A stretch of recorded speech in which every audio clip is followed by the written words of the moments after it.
Let's pick things up there for tonight's Dateline Defense. Joining me, Lieutenant Colonel Anthony Shaffer. He's a CIA-trained Senior Intelligence Operations Officer, best-selling author and Senior Fellow at the London Center for Policy Research.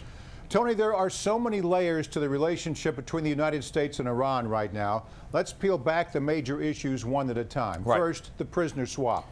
Secretary of State John Kerry says it was hashed out over about a dozen meetings. The exchange did not cover former FBI agent Robert Levinson, who disappeared in Iran 9 years ago on an unauthorized CIA mission. Tell us more.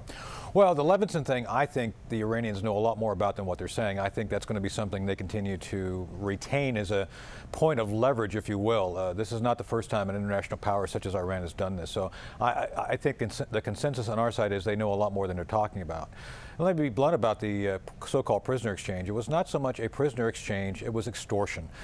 Yes, we're seeing the exchange of prisoners, but Morris, along with that has come a lot of money.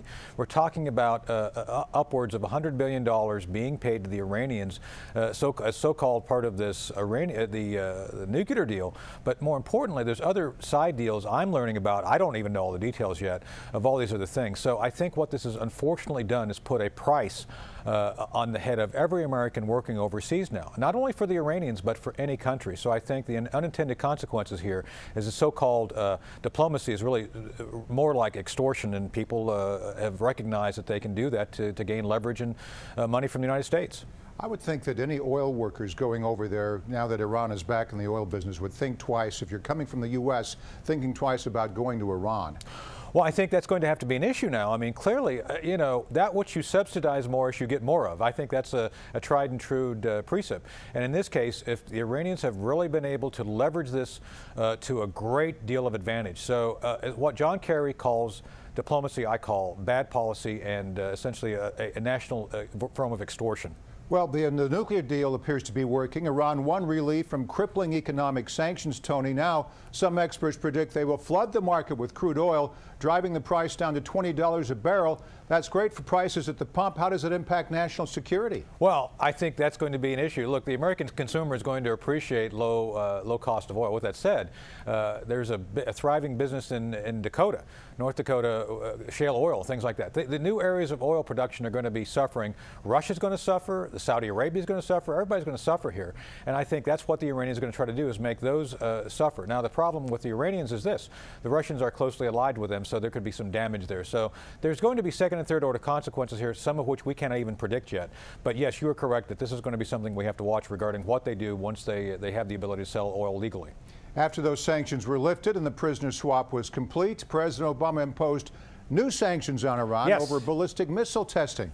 Bring us up to date on that. I have those right here, and he said the new sanctions are going to be looking after, going after companies which essentially are involved in obtaining illegal elements of the missile program, which I think we're already doing, and also going after individuals who have worked to procure ballistic missile components.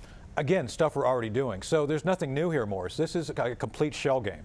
I think we have to be aware that President Obama and the White House is far more concerned about legacy than they are the reality. The new so-called sanctions are nothing more than what we're already doing. And I think there's reasons why they're trying to actually portray this for greater this. Don't get me wrong. It's great that we have seen hostages return to the United States. God bless them and their families. With that said, I think we're paying a heavy price, one that we're going to not see benefit from. I think the Iranians will go back to violating the treaty as quick as they can, and I think they'll grab more people because they see that they can do that now. Tony, there's another international incident we need to discuss. Last week, Iran detained 10 U.S. Navy sailors for about 15 hours. Defense Secretary Ash Carter says the boat crews had misnavigated while traveling from Kuwait to Bahrain. What really happened here? I tend to believe what Ash Carter said is true. Everything I've talked to my sources, the crew was not up to some shenanigans. I think that the fact is they did not follow proper procedure to destroy sensitive gear even tells me more that they were not prepared or engaged in some illicit activity. Because the Los Angeles Times is reporting that 2 SIM cards from satellite phones that the Americans had were taken by the Iranians. That's critical, and that's sensitive cryptologic gear. Morris, that's one of the things they should have destroyed. I think is going to be an investigation of why they didn't follow proper protocol to destroy sensitive items. So what I know to be true is that the Iranians getting those SIM cards and what is essentially our methodology for communication is very important. That may give them information on how to better detect our communications, intercept our communications, and interfere with our communications, as well as if they actually have taped any of the communications in the past. This may allow them to decode it and break it and see what they were saying in that transmission. So I think this is bad, and clearly the Iranians were up to no good. They purposely did what they did. This was not a goodwill attempt to rescue sailors. This was an attempt to humiliate the United States, which they did a great job in. All right, Tony, wrap this up for us. Sure. How will all of these exchanges between the U.S. and Iran impact the Middle East as a whole? I'm talking about Syria, the fight against ISIS, and region-wide stability. The Iranians clearly see benefit of trying to fight ISIS because they're gaining ground in Iraq. That's a win for them. Yemen, they will continue to destabilize Yemen. You will see more misbehavior within the region. And let's be honest here, with Hezbollah and the IRGC, their radical ring being more funded, they'll do more. Most importantly, Morris, this links to the North Koreans. There will be several billion, if not 20 or more billion, going to the North Koreans for continued development of the North Korean program. Why develop your own nuclear weapons if you can outsource it to the North Koreans, who clearly did the demonstration of a nuclear weapon recently to show that their weapons are on the market and ready to go? Wish you had better news for us tonight. So do I. Lieutenant Colonel Anthony Shaffer with the London Center for Policy Research. Thanks again, Tony. Sure, thank you.